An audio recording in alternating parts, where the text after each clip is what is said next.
तो कंटिन्यू करते हैं मिनरल्स एंड एनर्जी रिसोर्सेस। यहां से हम पढ़ेंगे एनर्जी रिसोर्सेस के बारे में। तो एनर्जी रिसोर्सेस का डेफिनेशन देखते हैं।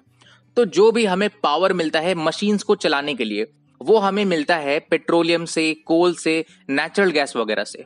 हीट प्रोड्यूस करने के बाद इसे हम बोलते हैं भैया एनर्जी रिसोर्सेस। एनर्जी रिसोर्सेस दो कैटेगरीज में डिवाइडेड है।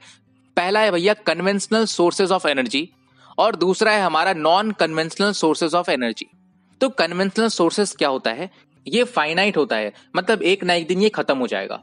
दूसरा है भैया ये नॉन रिन्यूएबल होता है, मतलब ये वापस से दोबारा नहीं बनता है, और बनता भी है तो मिलियंस ऑफ ईयर्स लग जाते हैं बनने में। इसका एग्जाम्पल है भैया फायरवुड, कोल, पेट्रोलियम, नेचुरल गैस, ये सब। दूसरा हम देख लेते हैं non conventional sources of energy. ये नेचर में बहुत ही ज्यादा पाया जाता है।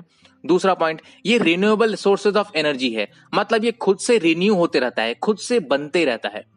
इसका एग्जाम्पल है भैया सोलर एनर्जी, विंड एनर्जी, ये सब। इस लेक्चर में हम डिटेल में पढ़ेंगे कन्वेंशनल सोर्सेज ऑफ एनर्जी के बारे में। तो पहला नंबर में आता है भैया कोल। ये मोस्ट एबेंडेंट फॉसिल फ्यूल है, मतलब सबसे ज्यादा यही पाया जाता है।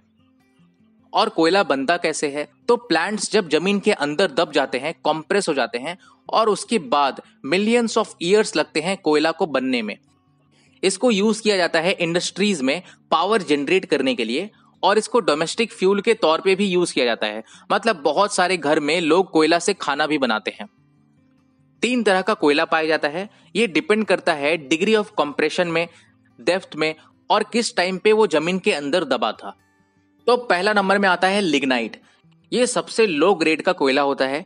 ये ब्राउन कलर का होता है। इसमें भैया मॉइस्चर पाया जाता है और इसको यूज किया जाता है इलेक्ट्रिसिटी जनरेट करने में। दूसरा है हमारा बिटुमिनस। ये हाई ग्रेड का कोयला होता है। ये जमीन के बहुत ही अंदर पाया जाता है, जहां पे टेम्परेचर हाई होता है। और भैया ये सबसे ज्यादा पॉपुलर कोयला है कॉमर्शियल यूज के लिए। और तीसरा है भैया एंथ्रासाइट। ये सबसे हाई क्वालिटी का कोयला होता है और इसमें सबसे ज्यादा कार्बन कंटेंट पाया जाता है।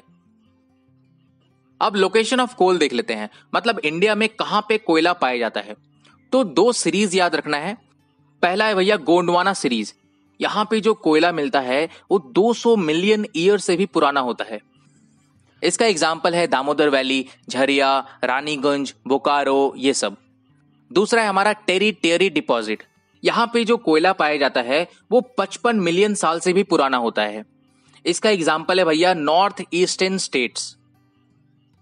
दूसरा है हमारा पेट्रोलियम। इसको एक और नाम से हम लोग पुकारते हैं मिनरल ऑयल। ये नेक्स्ट मेजर एनर्जी रिसोर्सेस है कोयला के बाद।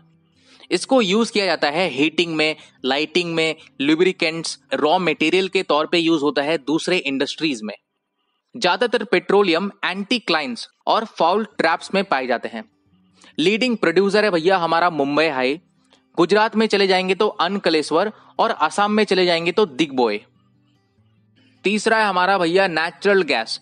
ये क्लीन एनर्जी रिसोर्स है।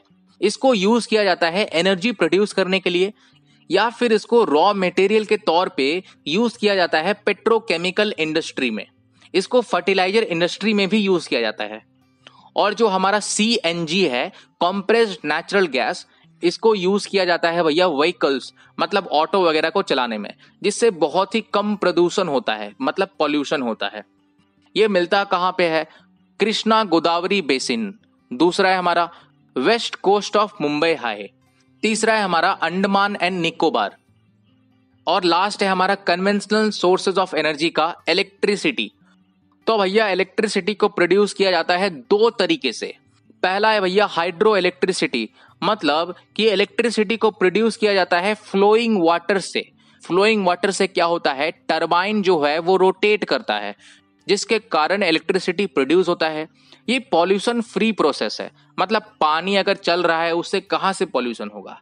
इसका एग्जाम्पल है भैया भाखरा नंगल डैम, दामोदर वैली, ये सब। दूसरा है हमारा थर्मल पावर। इसमें क्या होता है?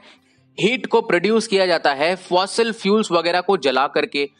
हीट से क्या होता है? टरबाइन्स को रोटेट किया जाता है, और भैया टरबाइन रोटेट हो गया मतलब इलेक्ट्रिसिटी प्रोड्यूस हो जाएगा। इसका एग्जाम्पल क्या है भैया? कोल, पेट्रोलियम, नेचुरल गैस, ये सब। तो यही था भैया हमारा कन्वेंशनल सोर्सेज ऑफ एनर्जी। चलो मिलते हैं, पढ़ेंगे हम लोग non conventional sources of energy. ठीक है, धन्यवाद।